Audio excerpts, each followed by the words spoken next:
Have you noticed the buzz around the police service of late in the wake of what has been touted, the Dampare effect? Well, as they said, there is a new sheriff in town, and there's an attempt to rebrand the police service, arguably one of the most battered institutions when it comes to reputation and image. And he is attempting to rebrand it. We're going to be scrutinizing what has happened so far, but also questions about how do you sustain this? How do you go drill down to the real substance of policing? Is it the optics that are nice, or there is real substance to back what we are seeing our police service gradually become with a bit of good press? Hardly would you find people talking nicely about the police. We've seen that of late. But is that papering over the cracks, or there's some real substantial changes happening at the core of the police service? I'm going to get into that right now when my guests were joining us. But let's go through what we've seen so far. This is the man there. This is the man whose recent confirmation as the IGP has brought a lot of bath, a lot of good talk and cheer about the police service. He happens to be a 51-year-old youngest IGP to hold the position in the Fourth Republic. And fresh blood. He brings fresh blood, a youthful excitement to the position, something we've not had for a long time. 8th youngest since independence. And so in the ranking of things, he is a man who knows his stuff, and we'll be talking a bit about him. 23rd Inspector General of Police. It comes at a time when the police's reputation, some argue, was an all-time low, and couldn't have sunk any better, some have suggested. And he's attempting to pull this up, using his own affectionate, very affable, likable self, meeting almost every organization in Ghana to try and understand what their needs are and also pass this message of change across. But policing is really about the people, right? Even the president is seeking to bask in that glory of what the citizens, have begun to say about the man. This is the president speaking recently. He said, "I cannot end without reiterating the support of government and I for the recent actions taken by the acting IGP." Of course, he was acting then until he made him substantive. It's strong backing from the population. You, the citizen, indeed, you have endorsed the work that the police current leadership is currently doing. And the president is, of course, taking a bit of that shine. He's a man who appointed him. Politicians take the good when they do something that is been praised. And in this case, he says, he has so far vindicated my decision to repose trust in him to hold this high office. So how much credit do you give him then for the appointment, that he's made? He's taking a lot of credit for it as well. He charged the police administration to act professionally. But this is the part that we're going to be interrogating tonight, right? Not to succumb to the dictates of the ruling government. This is the precedent. Many have said often the police service is the undoing of the service is the politicization of it. If you read recently the National Security Strategy document that was launched by the Interior Minister, there's a huge part of that document, a significant part of that document, that talks about depoliticizing the police service and using professional means of recruiting people into the service and taking away politics from the equation, which has been one of the key challenges that the police service over the years faced. IGPs have had to simply say yes, sir, when the politicians had called, or we perceive that to be the case. And so they almost seem immobilized in the ability to do work when it cuts across political lines. The president is saying to the IGP that don't mind that my government appointed you and we are in power. Is this mere rhetoric, or he means it? We'll see that, because this IGP is attempting to do some things that will cut both ways. We'll see whether the politicians maintain a hands-off approach to him. But my panelists will weigh in on this. Can the IGP, the way he started, no-nonsense, blind to what the law says and enforcing it without fear or favor, can he survive with the sort of politics that we run as a country? We'll get our panelists to weigh in on this, especially when the president himself is talking about it. right? If you look at some of the key things that he himself had said during his assurances that he's giving, we get a sense of his vision. He says, our vision has been to become a world-class police institution. This is a big phrase here, world-class.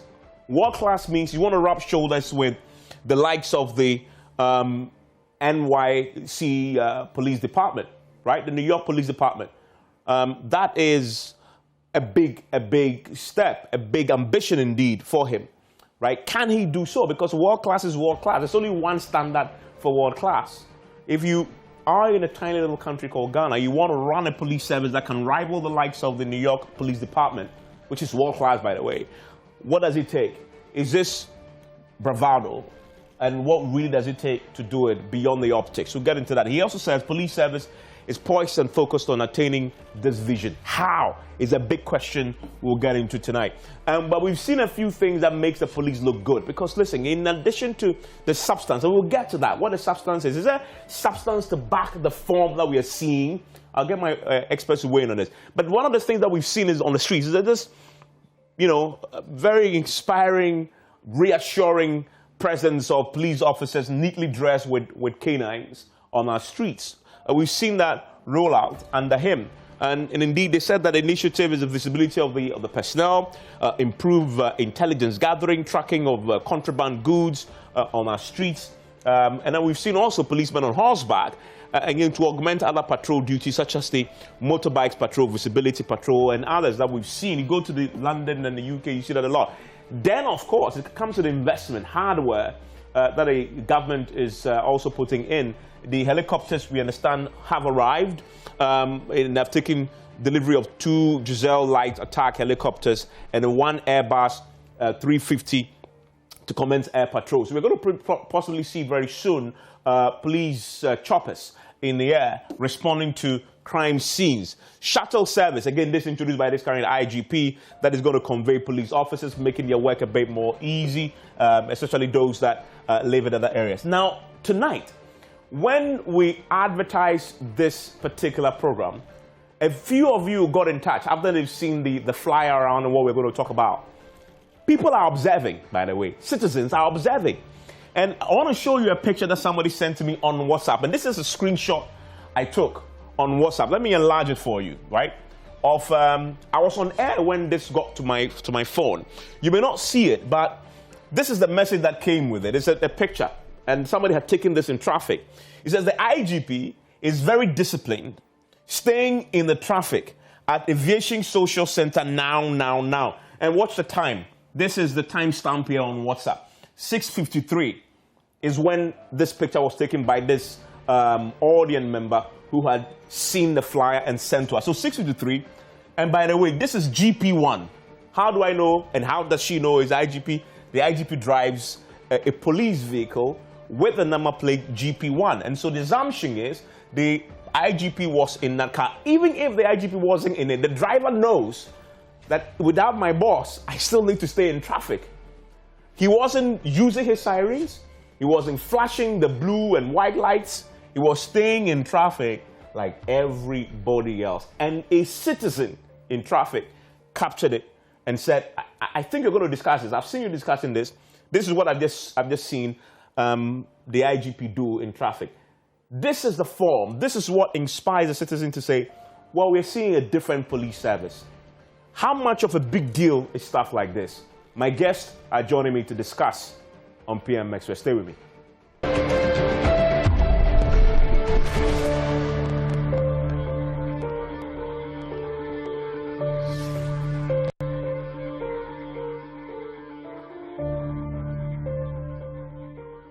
Thank you very much for staying with us here on PM Express. Indeed, a very interesting conversation about to ensue because it's something that you may have noticed, I may have noticed as well. But how much of a substance is there to the form that we've seen and many indeed have endorsed? I want to get into that with my guests who are joining me tonight, qualified to talk about this. Joining me tonight to the conversation, Dr. Ishmael Norman.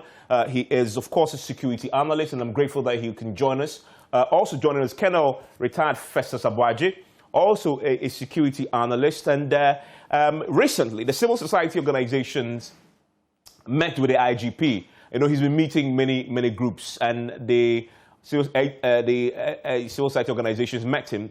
Kofi Bentil was there, and he joins us also via Zoom, Vice President of Humani Africa. I'm interested to know, he's met him, he's met the man, he's had the vision as has been articulated to him. I wonder what his own impressions are of what he saw in that room and what he's noticed, like everybody else has. And of course, we're going to be joined by the police service themselves as we begin to assess this. I'm curious to know, what's the substance to back the form that we've seen that many have applauded? ACP Kwesi Fori is the Director General of the Police Public Affairs and joins us also tonight for the discussion. I want to start with you, Kofi. I guess you're just like myself. You're not a security analyst. You're a civil society person. I guess we all play in that same field. And so let me start with that, with where I ended. Just tonight, when we are preparing to come on air, we had advertised this, and a few people who had seen the flyer were in traffic and had seen GP1 in traffic with them. And they decided to take the picture of the vehicle and share it with us and say, this is the IGP, very disciplined. This is the caption there, the description in the WhatsApp that I received. IGP is very disciplined, stay in traffic at the Aviation Social Center now. How much of a big deal is stuff like this for a police service that we know have been battered reputation-wise and image-wise over the years? Right. Good evening, Evans, and good evening to all your viewers. So specifically on the question, it is a surprise because Ghanaians are not used to that. So that's the first thing you need to say. And for that purpose, let me be clear.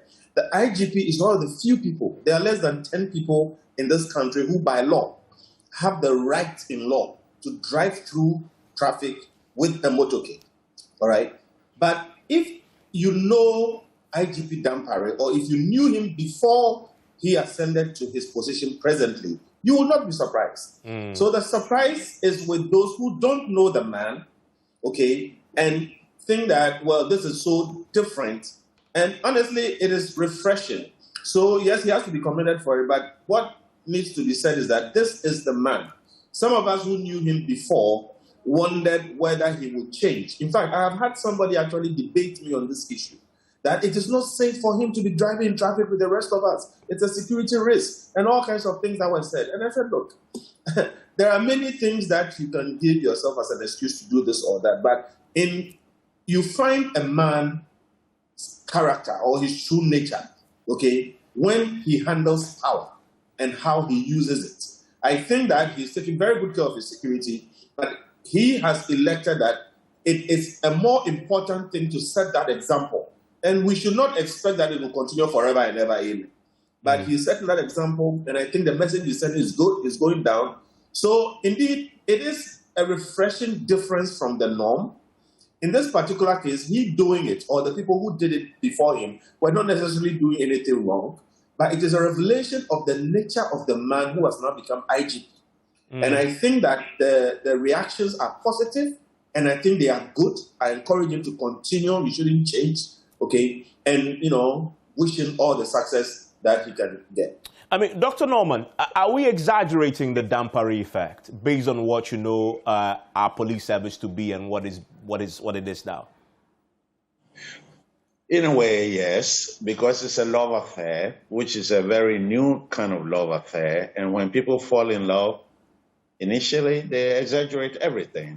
I like that analogy. But having said that, I agree with Kofi that he's setting a good standard. But I think we should be very careful in our exuberance of the new IGP. He's human. He will make mistakes. When we expect so much, when we heighten our expectations to a point where when he makes mistakes, we then don't want to forgive him.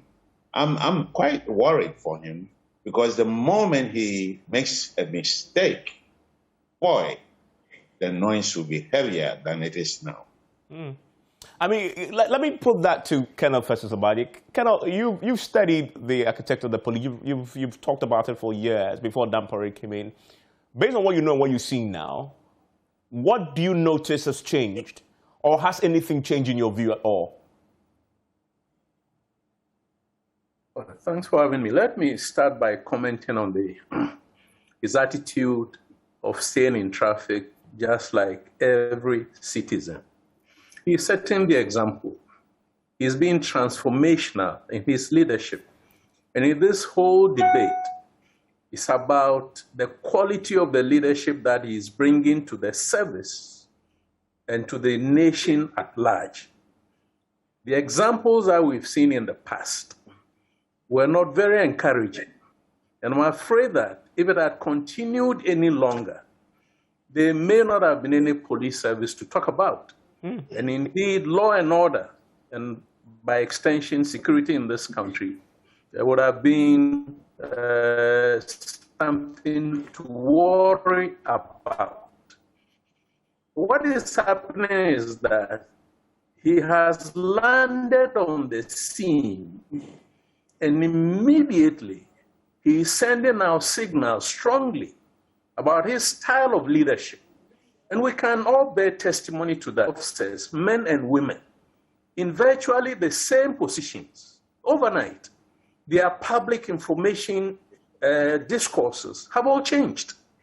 But the name that you mentioned, ACP Kwesi Ofori himself, given that he's being retained, is aligning himself to the new style of leadership of the IGP. So, it is a misconception that our leaders, from the top down, think that because they are leaders, they can arrogate to themselves all the perquisites of office. What we see is an IGP in his vehicle. What we don't know is what is inside that vehicle. Yeah. And what we may not be aware of is how many other vehicles or how many other vehicles are, surrounding him. A couple of vehicles ahead, a couple of vehicles behind. All of them staying in traffic in a position to react if anything should go wrong. So I've been thinking to myself that, look, even our president can stay in traffic, both in urban areas as well as on the highways to Kumasi. This idea where V8s are running rampant or were running rampant is something that overnight he's been able to change or bring under considerable control. And I think we need to encourage him.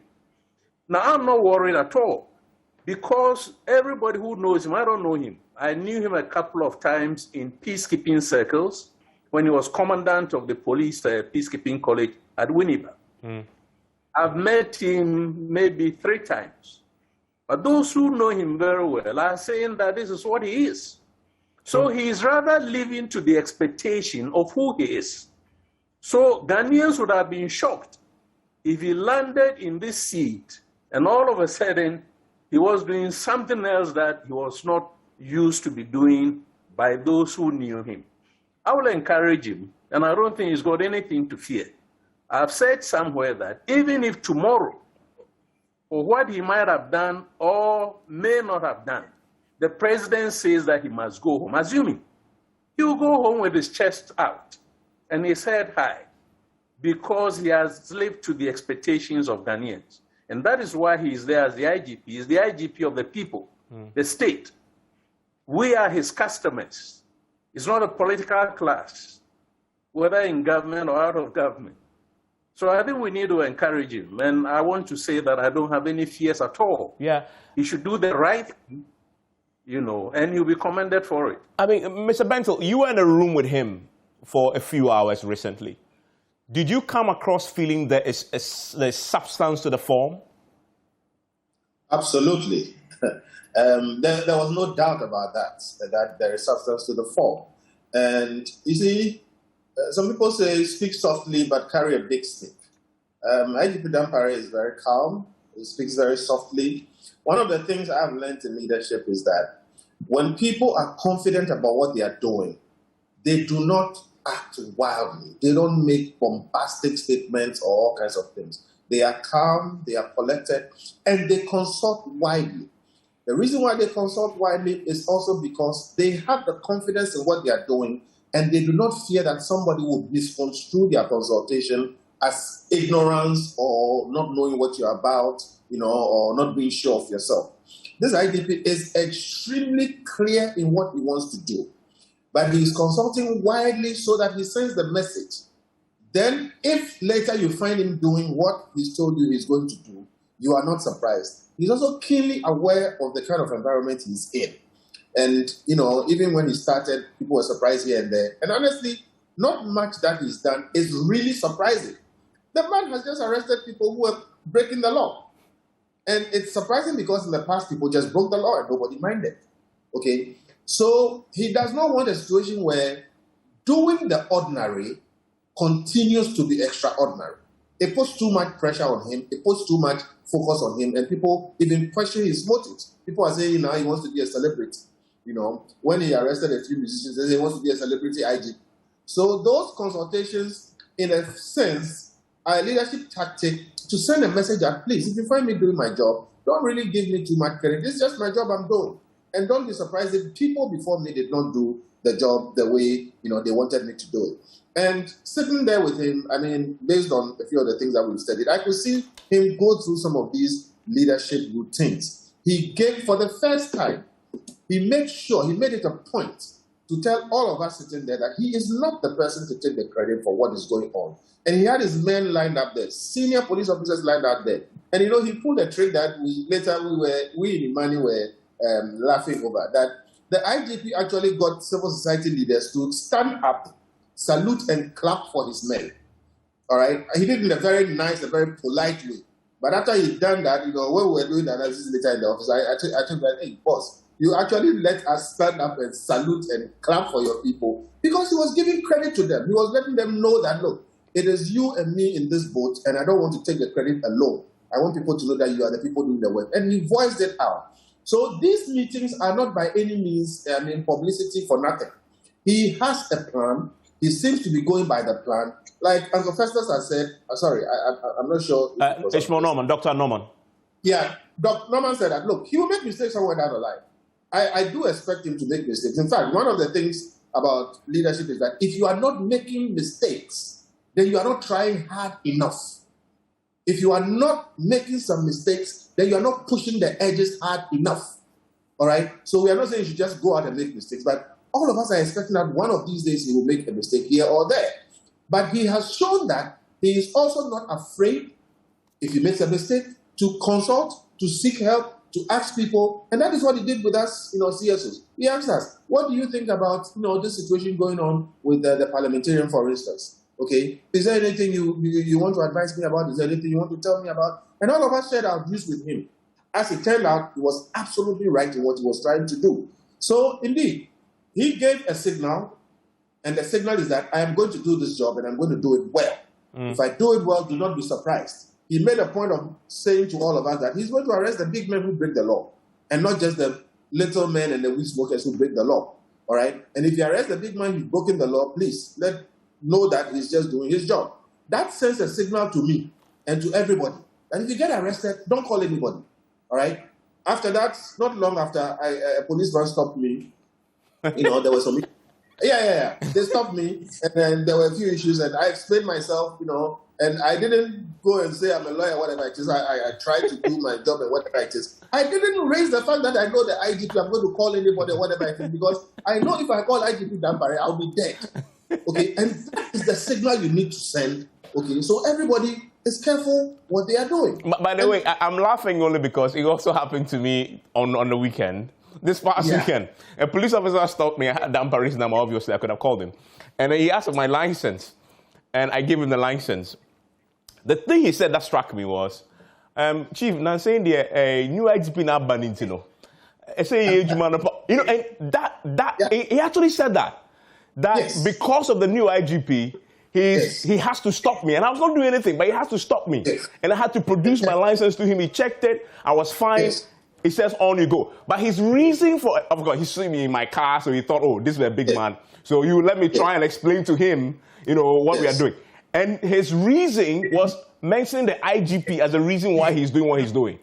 In my case, this policeman also said the same thing. He says, the police for you, great power. You're very fond of Mabano. They will back us. We will be a friend.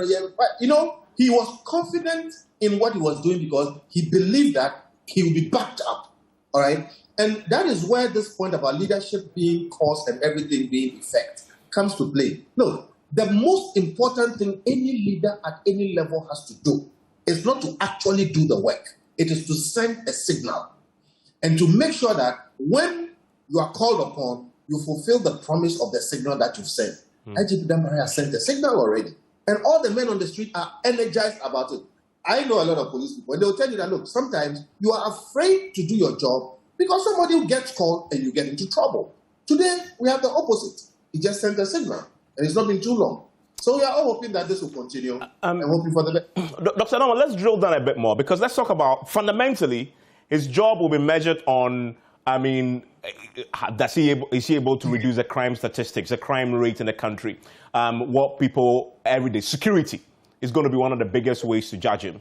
What's your own reading of that? Because he's been in now acting and substantive for a few months now. When he came in, we're talking a lot about bullion van robberies, people on motorbikes accosting people at banks and taking their monies and running away. People, ordinary citizens, will judge him on that. Can they sleep safely at night? Do you reckon that the criminals would have noticed this, and that may also influence that side of things? Thank you very much for this question, Evans. I think that it's very difficult to say the degree of contribution with respect to peace and tranquility that this IGP has made to the situation in Ghana. The fact that the violence has gone down a little bit, doesn't mean that it's gone. Mm-hmm. The criminals are strategizing. I do believe they're trying to find a way to then come back again. But I give it to the IGP. He has maintained the status quo, but he hasn't articulated any new strategy about crime fighting. We haven't seen that.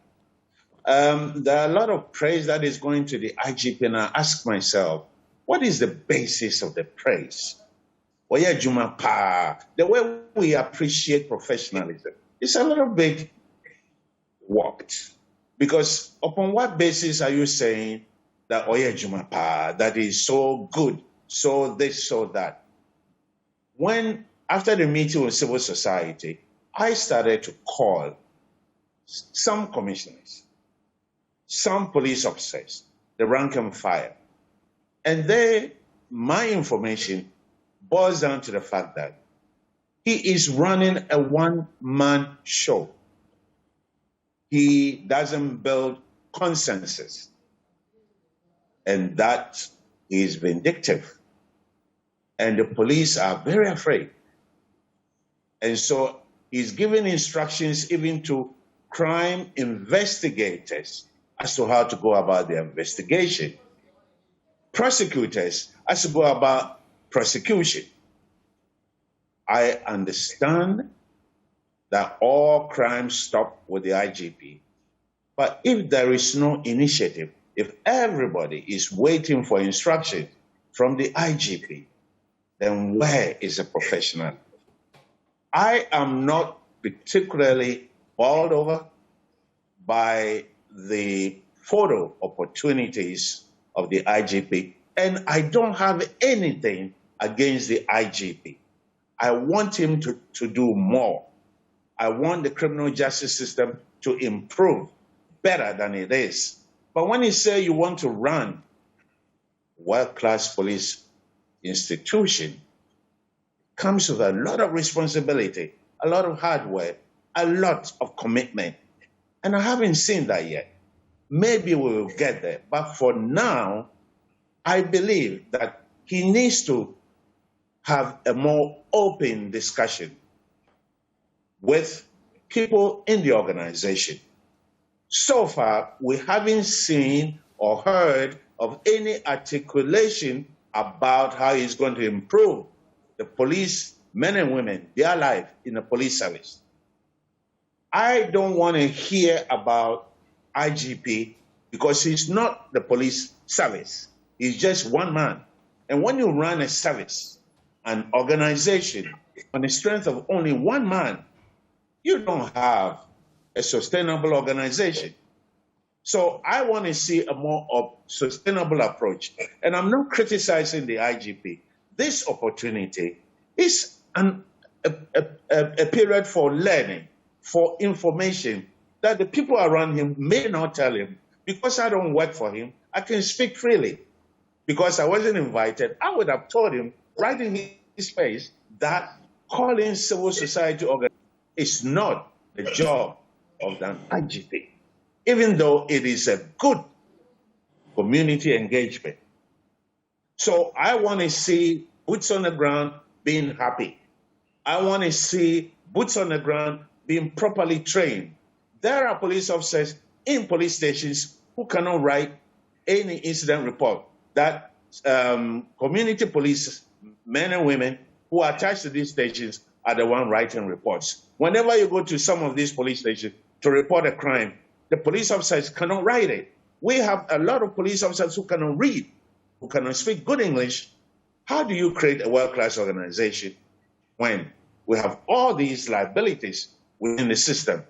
Yes, IGP Dampare is doing good. He's maintaining the status quo.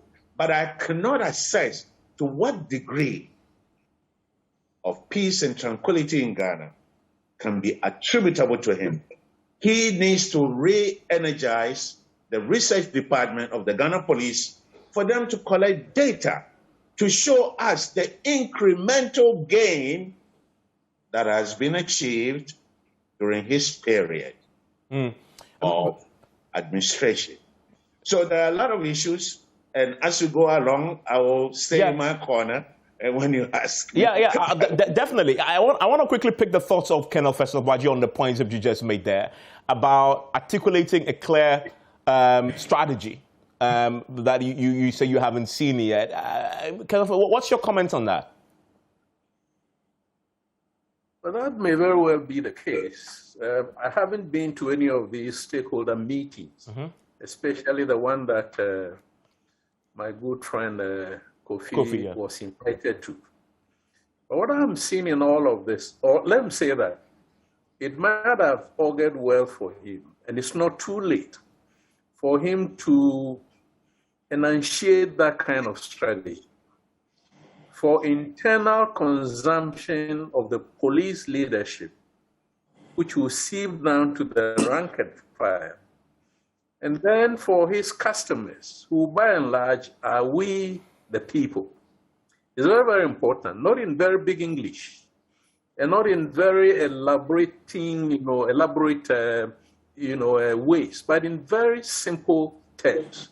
We need to understand what he is about, what the challenges are, how he is going to address the challenges. But especially from the points that Professor has made.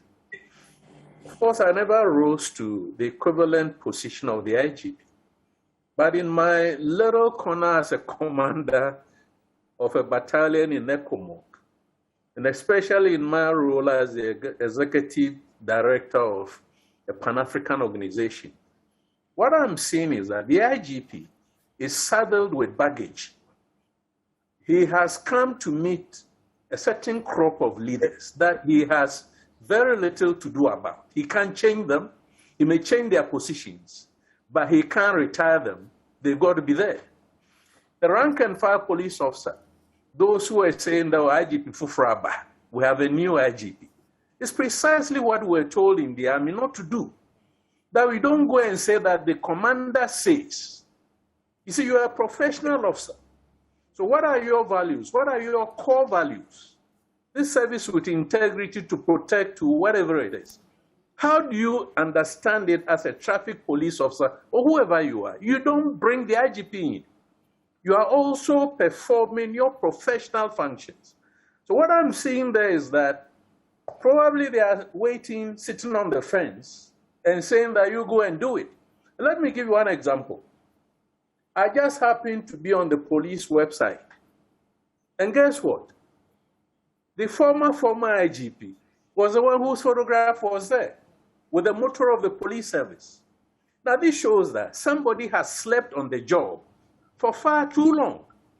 That after Mr. David Apietu left and Mr. Opombuenu came, that person who is in charge of police communications has not found it necessary and indeed appropriate to go and change the pictures and put the new IGPs there. People are sleeping on the job. And they are probably saying that, okay, we'll wait and see whether he can do the job. So that is a challenge that we have in this country. You see, and definitely he cannot do everything himself. So I want to see people understand his vision, buy into it, and then like one of my army commanders, used to emphasize, that's General Smith. You should create a kind of climate that General Smith called the command climate, that all your staff officers and commanders understand fully well that they can go about executing their daily functions, knowing what the higher intent is, as we call it in the army. So he needs, besides the stakeholders meetings that he's doing internally, to take his officers, especially the leaders, through a series of internal seminars and demand of them to let those values that he's emphasizing seep through.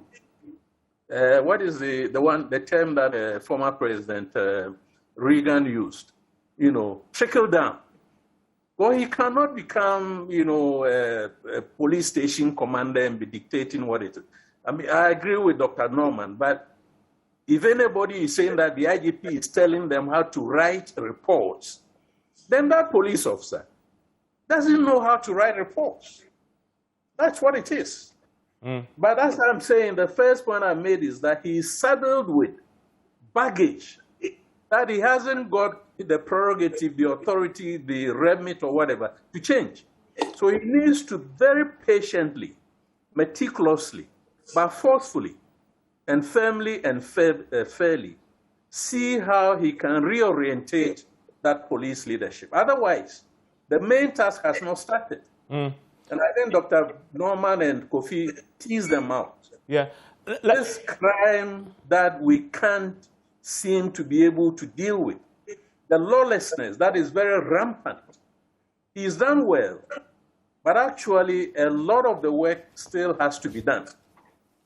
And I think we can come to that when you raise those kinds of issues. We'll come to the specifics shortly. But Kofi, your input there, because you were in the meeting with him, he must have articulated his clear vision to you. Yeah, you see, so Dr. Norman was not in the meeting. So some of the things that he said, maybe we have to correct him on it. It was absolutely not a meeting for us to clap for the IGP. In fact, quite the contrary. All right. When we went there, in fact, I had a short discussion with him, before the meeting. And he was saying, whatever you want to tell me, you tell me. If you're not happy with anything, tell me, whatever. And it was past, present, and future. And across the meeting, most of it had to do with what we were expecting from the police generally. And a lot of it had to do with law enforcement, balancing law and liberty and all those kinds of things. We spoke about, a lot of the, issues, their communications. We mentioned welfare. I made a point that the police service, I didn't want to say the IG, the police service should find a way of better using its real estate and other assets for the welfare of police people. This was, a meeting that went on for a number of hours. It was definitely not about clapping. It just happened that a lot of the things that we wanted to say, he had already kind of, organized himself around it. Now, after the meeting when his men, wanted, or he also gave chance for his men to speak, one of the very senior people who spoke first said, look, what we've all said is what they have been hearing for 30 years.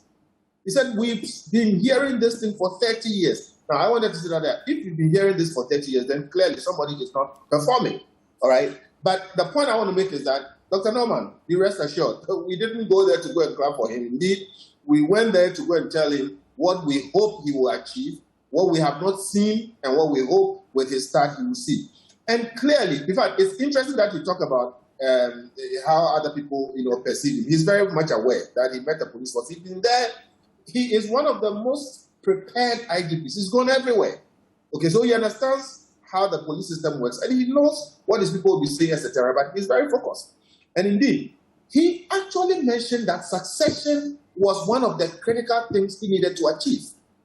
he made the point in the meeting that he believed that his men and him constitute the best in the police after all the years of policing. And so they must do absolutely better than all the people before them. So he was not critical of the people before them. He was just saying that we have received much and we put it on ourselves to do more than anybody before us. And then he added in the meeting that if they do anything, but they are not able to build a new set of younger police people to take over from them and continue what they are doing, they've just wasted their time. He said this in the meeting, and in a discussion outside, he repeated it to me. Okay, and I will go on and on and on, but a lot of the things that you are talking about, he was actually trying to address them. If you take the issue of strategy, why has he not articulated a clear strategy about this and that and that? I raised one of the points to be communication. Police communication, I think, is not up to par. Every police person must be able to communicate to every other police person in this country. The technology is there, it is cheap, it is doable. And then I said rapid response. So these are things I raised myself. Now, it happens that they are already working on it. I made the point that police operations need to be computerized across the country. And they repeated that they have been working on it. All right? Now, before you articulate a strategy, having come into an office fresh, you can't just get up from your bedroom and do that. He needs to do his internal consultations. It's a whole process. He needs to do external consultations, and then he needs to do an assessment of the institution. You can't just go and make promises when you haven't assessed your strengths, weaknesses, opportunities, and threats. And then he needs to now craft the strategy to fit the resources around and the ones that he's going to get. And then he can tell what he's going to do, how he's going to do it. That will be the strategy. It would be premature for him to just get up and outlay a strategy. So he's going through the process. And I believe that soon we'll all hear some of the things. I just gave you examples of things that I raised, other people raised, which already the police service has been working on, and he was quite, serious about. And again, we need to take a bit of hope in the person. Okay, it's not that we are praising him too much, but look, why is this particular IGP getting this kind of reception? Okay, there have been many before him. They didn't get exactly the same reception. He must be doing something different. I can tell you that as Imani, okay, our office is far away in the bush in Kuntunse, Kwan's estate. IGP Dampare years ago is the only senior police person who found his way into our office with a few of his men, sat down, had meetings, talk about research, and pick our brains on policing. Everybody else insults us. Okay, so here's a guy who has prepared himself. Let us give him a bit of time and let's hope that he's going to do the things right. And we know this country. Okay, now you talk about how some policemen are complaining. I can tell you, I have complaints, massive complaints against the police service headed by Inspector General Dampare, who is my very good friend. Okay, there are cases I have there now. You know, he's left and other people are doing other people's cases. When I appeal to him about this and that and that and that, he'll refer me to his people and let them do their work. Okay, so we need a bit of time. What we need to appreciate is that it's the signals and whether they are right or not. And then ask whether the timing also is right or not. I think there will be a time to articulate a clear strategy. At this point, if he does so, I will wonder whether he has finished his consultations. And I would think it may be a bit premature. So I'm hoping that sooner or later you'll come up with something. Okay. And let's hope. I'm going to take a quick break. When I return up, to wrap up, I'll take the thoughts of my guest on. So in terms of dealing with crime, though, I mean, as we await for the articulation of that clear strategy, what should it be, knowing what we've known in the past, to address the evolving nature of crime that we're beginning to observe right now? In fact, you must drive across this town and see that a lot of policemen, is he continuing with police visibility, which one of his predecessors introduced? What should that strategy be? When we return, my guests will weigh in on that. Stay with me.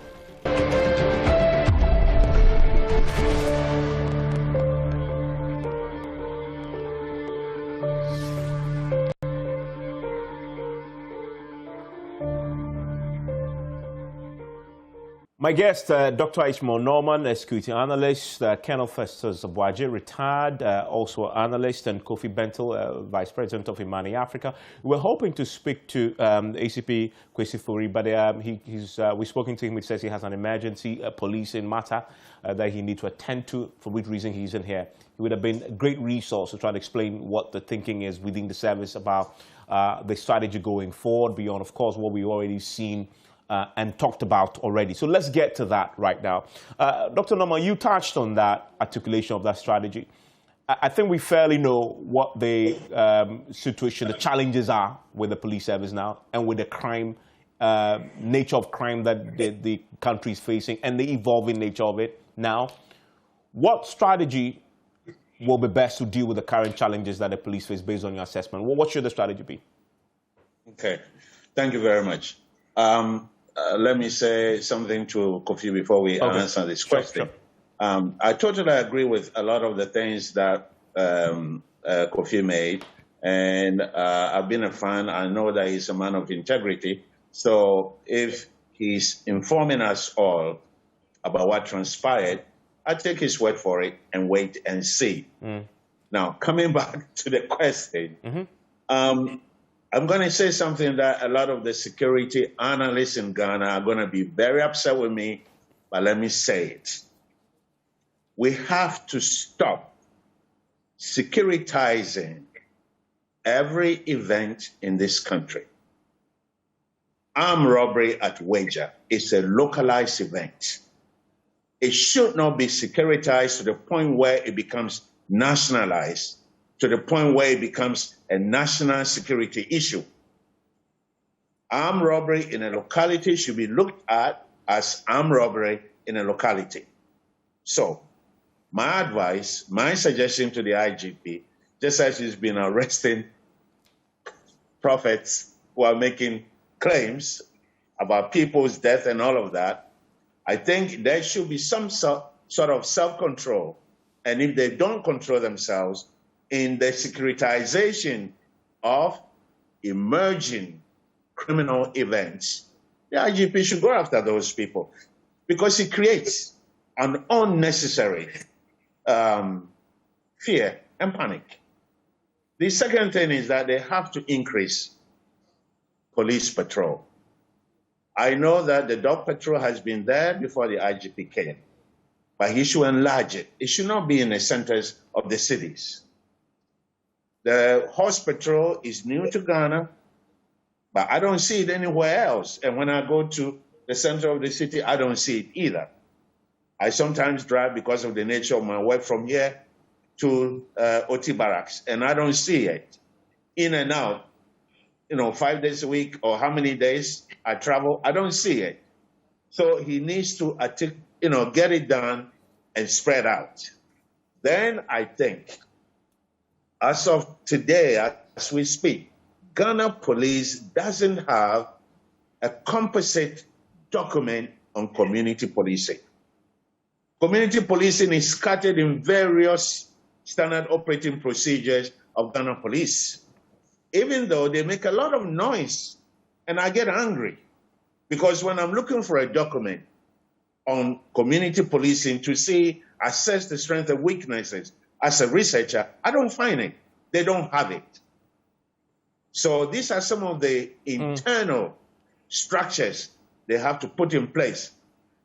I wish ACP Kwesi Furi, a good friend of mine, was on the platform. Yeah. Because 2 weeks ago, I asked him for a copy, and up to today, I don't have it. Because he used to be the head of community policing, if I'm recalling correctly. Yes. Yes. Yeah. Yes, and that's why I'm saying it. I'm not trying to disgrace him. I'm saying a fact. Yeah. Event that happened. And that is not defamation of anything. So the criminals are waiting.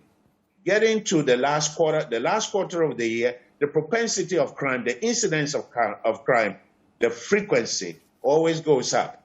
And I am worried about what's going to happen because it looks like they are preparing in a very different way. And I don't know whether Ghana Police is, stepping into the shoes of criminals to see what is the unthinkable that the criminals can do before the unity. So these are some of the things they need to take into place and play it out and see how they can develop the interventions to respond. Colonel Fessa, what's yours? What's your thinking around what the strategy could be going forward? Well, Evans, let me leave the strategy thing to Kofi, who is a policy expert, and to Doc. Estimate process. When you get onto any situation or any environment. Yes, Doc, please, please go on. We lost you briefly, but we lost you briefly, but you're okay. I'm trying to suggest that we need to take this black magicness out of strategy. The police has a mandate: detect crime, prevent crime, protect the property and life, main police academies, to learn the simple ways of doing that. So all the police officers in service know how to go about this. Now that overarching framework must not be too over-elaborate. Let me focus on the dimension of crime. I agree with Doc, but there's also a certain element that crime that happens at Wager may be connected at crime that happens in, Donkokrum, if that is in the Afram Plains. The Fulani-related crime moves around. They move around with weapons. It's tied into small arms proliferation and light weapons and so on and so forth. It ties into transnational organized crime, money laundering, so many things. So it may not be a very simple matter of isolating these crimes. Oh goodness, we lost him there completely. But Kofi, your final thoughts then on the point. You've met him, you've exchanged ideas with him. In terms of your own expectations of him now, in terms of actually getting down to the work of dealing with crime, what's your expectation?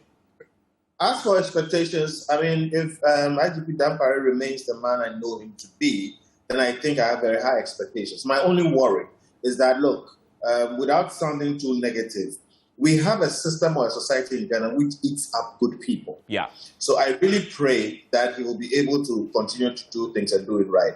And there is something very important. So if Colonel Festus is saying, oh, let's leave it to the policy people, no. I am a policy person. I also happen to be a lawyer. But much as I'm a police person and a lawyer, the thing about police per se is that police interacts with almost every aspect of society. They are a security organization. Nobody should tell them how to do their security work. Policing is like cooking. You may not know how to make soup, but if they make it and they don't make it well, you will know it wasn't well done. So you shouldn't be telling them how to cook the soup. But if they get it wrong, we will all know and we will tell them. So I'm very reticent to tell them how to do this or that. But let me just put these things across. As a policy person, I can say for one, if we don't get police communications to rights, and when I say police communications, I mean police technology widely, but specifically communications, if we don't get it right, we won't go anywhere. Number two, if we don't get police rapid response right, in other places they can tell you, if you call the police, they'll be there in 15 minutes maximum. And I have made a suggestion. We had these discussions many years ago. I repeated it to the IGP recently that if we have 2 policemen on a bike, okay, roaming, patrolling, even the motorway up and down, and there is a problem and we have good communication, and even 5 of those policemen on a bike get to a scene, and with a bike, they can get there quickly. You would have 10 armed policemen on the scene. So there are ways of improving the rapid response. And I don't think helicopters per se are going to be the solution. Then they should think better about the asset leverage. Police have a lot of assets. Opposite Flagstaff House, they have very prime land there. People are living there. They're not doing the best with the assets that they have. They should think about that. And then also, we need to make sure that because of the heavy police contact with law, and because of the heavy contact with the civilians or the public, which necessarily must be so, as against, for instance, the army, or if they are in service, nobody gets to know them, the police will necessarily be in conflict with the citizenry and with the law. Yeah. which is why the systems are there. We need a police ombudsman. They have done a good job with their PIPS arrangement, but honestly, it has not been as effective as it should be. This is the police themselves policing themselves. Yeah. It's not good.